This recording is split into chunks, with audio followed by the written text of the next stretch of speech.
네, 정진아 교수님의 두 도시 이야기를 주제로 명강연을 들어봤습니다. 자, 이번에는요, 이제 질의응답 토론을 진행할 텐데요. 평소에 남북한에 관심이 많은 3명의 패널분을 모셔봤습니다. 먼저 분단 속에서 남북의 생활문화, 그리고 일상, 인식 차이 등을 연구하는 곳입니다. 건국대학교 통일인문학연구단의 이태준 님이십니다. 네, 반갑습니다. 네, 저는 원래 식민과 분단 문제에 관심이 많았는데 이번 강의 들으면서 더 공부를 좀 열심히 해봐야겠다라는 생각이 들었습니다. 통일인문학과에서 석사과정 공부하고 있습니다. 이태준입니다. 네, 반갑습니다. 반갑습니다. 네, 다음은 북한 청년이시죠. 북한 청년 이분 소개 올릴게요. 이지원 님이십니다. 안녕하세요. 반갑습니다. 현재 한국 내 정착 12년 차이고요. 현재 대학원에서 학업 중에 있는 이지원입니다. 만나 뵙게 돼서 반갑습니다. 네, 반갑습니다. 자, 다음 분은 남한 청년 대표분이십니다. 김형선님, 안녕하세요. 네, 안녕하세요. 저는 건국대학교 통일인문학과에서 공부했고요. 코리아원 디아스포라와 통일 문제에 관심을 갖고 있는 김형선이라고 합니다. 반갑습니다. 네, 반갑습니다. 자, 오늘 이렇게 세 분의 패널분 모시고요. 정진아 교수님과 심도 깊게 이야기 나눠볼 건데요. 자, 첫 번째 질문입니다. 이 함흥이나 울산 혹시 탈북 청년으로서 가보신 적 있으세요? 두 도시 다 가본 적은 없지만 오늘 명 강의를 들으면서 언젠가는 통일되면 또 함흥도 가보고 싶고 또 언제 기회가 된다면 울산에도 한번 가보고 싶다라는 그런 마음이 드네요. 좋습니다. 그럼 반대로 남한 청년 우리 김형선님께서는 울산의 이런 역사 들어보신 적 있으신가요? 울산에 이제 중공업 단지가 있다는 거는 알고 있었는데 그냥 단순히 이제 70년대 들어서 경제 성장 이후에 거기가 형성됐겠거니 그 생각을 했고 그 기원이 일제 시기에 있다는 거는 저도 강의를 통해서 처음 접하게 됐어요. 그렇군요. 오늘 또 처음 또 듣게 된 이야기들이 상당히 많은데요.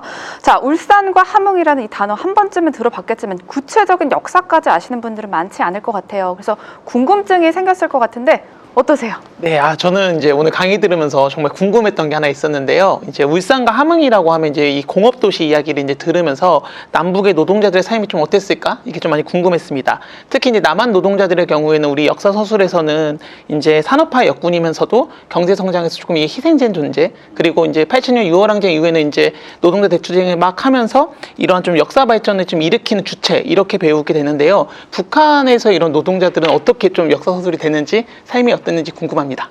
네. 북한의 노동자들은 어떻게 지내고 있을까? 그리고 북한은 노동자 국가를 표방하기 때문에 사실은 노동자들은 굉장히 잘 지낼 것 같다. 이렇게 또 생각하실 수도 있을 것 같아요. 네, 사이가 좋을 것 같다. 이런 생각 들거든요. 그런 생각은 하실 수 있을 것 같은데 그런데 이제 좀 노동자 국가인데 노동자 국가라고 해서 노동자들한테 모든 것을 다 잘해줄 수만은 없는 거 아닌가요? 그리고 지금처럼 경제 발전을 위해서 노동자들한테 더 열심히 일해라, 더 열심히 일해라. 하지만 자원이 부족하고 그다음에 일정하게 생산력을 굉장히 높여야 된다라고 하면 사실은 노동자들한테는 어떤 생활 조건이라든지 노동 조건이 별로 안 좋은 상황이 도래될 수밖에 없잖아요.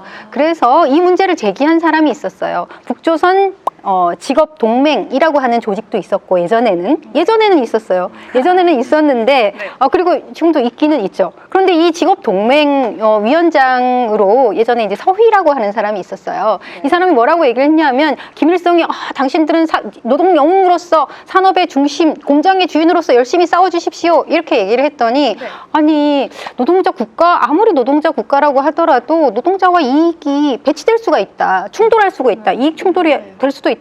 그럼 우리는 과감하게 노동자 국가와 싸울 것이다. 이제 이렇게 얘기를 한 거예요. 그럼 김일성이 너무 깜놀하겠죠. 그리고 김일성 중심의 어떤 주류 노선하고는 배치되는 얘기예요. 그런데 이 사람이 직맹위원장이기 때문에 그렇다고 바로 박탈할 수는 없고 직위를. 그런데 문제는 우리가 다들 북한에 대해서 관심 있는 분들은 아시겠지만 1956년 8월 종파 사건이라고 하는 대정치적 파란이 일어나면서 연안파, 소련파, 국내파가 숙청이 된다. 이것은 또 상식적으로 알고 계시잖아요. 그 과정에서 연안파인 서희, 오기섭 이런 사람들이 숙청됨으로써 이들이 제기했던 노선은 역사의 뒤안길로 사라지게 됩니다. 그래서 노동자들은 열심히 일하는 존재, 생산력 발전의 주체로서는 호명되지만 충분히 자기의 목소리를 내고 그다음에 자기의 어떤 삶의 여러 가지 조건들을 회복하고 그것을 위해서 투쟁하는 존재로서는 호명되지 않는다는 점 좀 아쉽죠. 네. 맞습니다. 이 노동자의 인권이 제대로 보장되진 않았지만 노동 영웅으로서는 추앙받았다라는 이제 답변을 들어봤는데요. 자, 계속해서 이 울산과 함흥의 두 도시가 남북의 경제 건설에 이제 중요한 포인트가 됐었거든요. 노동자들의 삶에서도 이 남북 간의 차이가 이해가 됐던 것 같은데요. 자, 이번에는요. 그러면 두 도시의 공통점에 대해서 한번 생각해 볼까요? 어떠셨어요? 일단 강의를 들으면서 이제 두 도시 모두 어떤 일본 군국주의의 어떤 기지로서 그렇게 구상되었다는 점이 저는 좀 중요한 포인트이자 공통점으로 느껴졌고요. 그런데 사실 이제 한국에서는 이제 중공업이 이제 그런 가난한 이제 전후 이제 가난한 우리를 이제 일떠 세운 뭔가 그런 혁혁한 공이 있기 때문에 네, 좀 이렇게 성역화되어 있는 측면이 있는 것 같아요. 근데 오늘 좀 강의 내용으로 비추어 볼 때 이제 남북의 중공업 모두가 그 식민의 뿌리를 같이 공유하고 있고 또 그 이후에 이제 급속한 경제 발전으로 인한 부작용을 또 안고 있기 때문에 좀 객관적인 성찰이 좀 필요하지 않나 하는 생각이 들었습니다. 네, 그런 면에서 교수님께 좀 질문드리고 싶었던 것은 남북의 중화학 공업 도시들이 서로 다른 체제 속에서도 공통된 성장 과정을 거치고 있는데 좀 이러한 것이 중화학 공업이라는 산업의 특징 때문이었을지, 네, 그거랑 오늘 울산과 함흥을 주제로 이제 두 도시를 선택해 주신 이유가 있으신지? 네, 일단 많은 분들이 그냥 도시, 뭐 남북의 도시라고 하면 제가 이제 뭐 서두에서 얘기했지만 평양, 뭐 서울 이렇게만 개성 뭐 정도? 맞아요. 그다음에 뭐 원산, 대도시 위주. 대도시 위주로 이렇게 생각을 하고 공업 도시에 대해서는 별로 생각을 안 하시는 것 같아요. 근데 이 공업 도시야말로 어떤 남북의 어떤 경제 발전의 특징? 이런 것들을 잘 보여준다고 생각을 했어요. 그러면서도 동시에 경제발전의 특징을 잘 보여주고 그럼 왜 경제발전에 그토록 목을 맸는가도 또 보여줄 수 있는 거잖아요.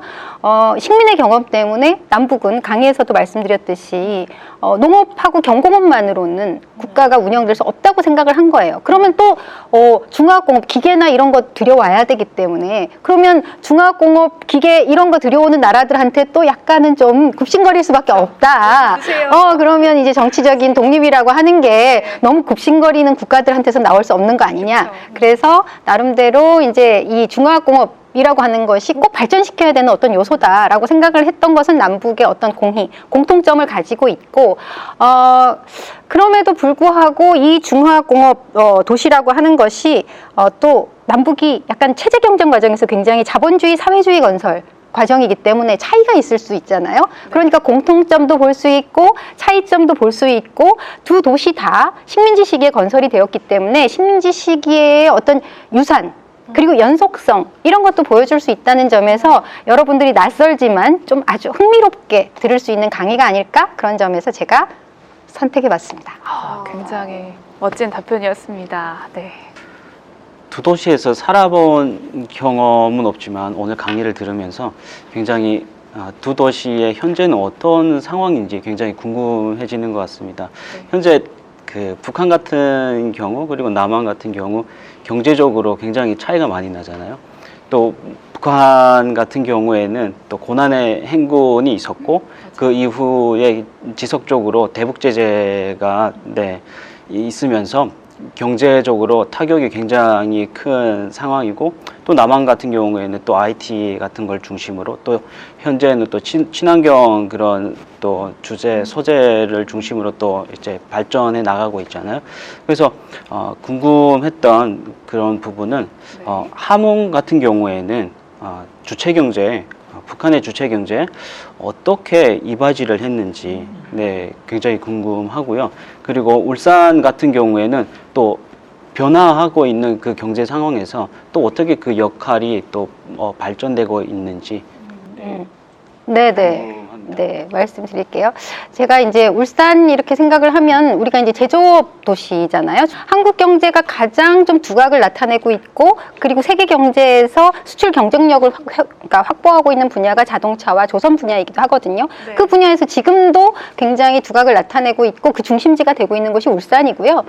그리고 또 우리는 제가 얼마 전에 그런 얘기를 들었어요. 사람들이 자동차라고 하면 네. 자동차는 무엇이다? 그 질문을 저한테 주셨던 분이 네. IT 쪽에 계신 분이었어요. 그래서 이분이 자동차는 IT다. 이렇게 얘기를 하시더라고요. 지금 자율주행이나 이런 것들이 굉장히 발전하고 있기 때문에 우리가 그냥 자동차를 주행해서 뿡 이렇게 가는 이런 기계라고만 생각하면 그것은 착각이다. 앞으로 자동차는 IT를 선도하는 산업으로서 중요한 역할을 할 것이다. 이런 얘기를 해주셔가지고 사회가 이 사회적인 추세, IT의 발전 추세 속에서 역시 자동차와 선박도 발전해 가고 있구나. 이제 우리는 자동차를 얘기를 하면 기계다 이렇게 하는 게 아니라 IT다 이렇게 얘기해야 될 것 같다. 네. 예, 이런 생각이 들었고요. 북한에서는 저는 좀 궁금한 점이 그런 거였어요. 저렇게 폐쇄 경제를 오래 하고 저렇게 국제 제재를 많이 받으면서도 북한 경제가 유지될 수 있는 동력은 무엇일까? 한 번쯤 그런 궁금증 가지지 않으셨어요? 저는 함흥에 그 열쇠가 있다고 생각합니다. 네. 북한 경제가 나름대로의 자립성을 가지고 기계나 이런 거 외부에서 도입 안 해도 되잖아요. 사회주의권이 몰락했다고 하더라도 중화공업 단지가 있으면 거기서 뭐 풍부하게는 생산을 못 하겠죠. 그리고 첨단 기술로 생산을 하진 못한다고 하더라도 기본적인 국내 수요는 여기에서 조달하고 있다. 이것이 제가 보기에 북한이 고립경제 제재 속에서도 현 상황을 유지해 나가고 있는 동력이라고 생각합니다.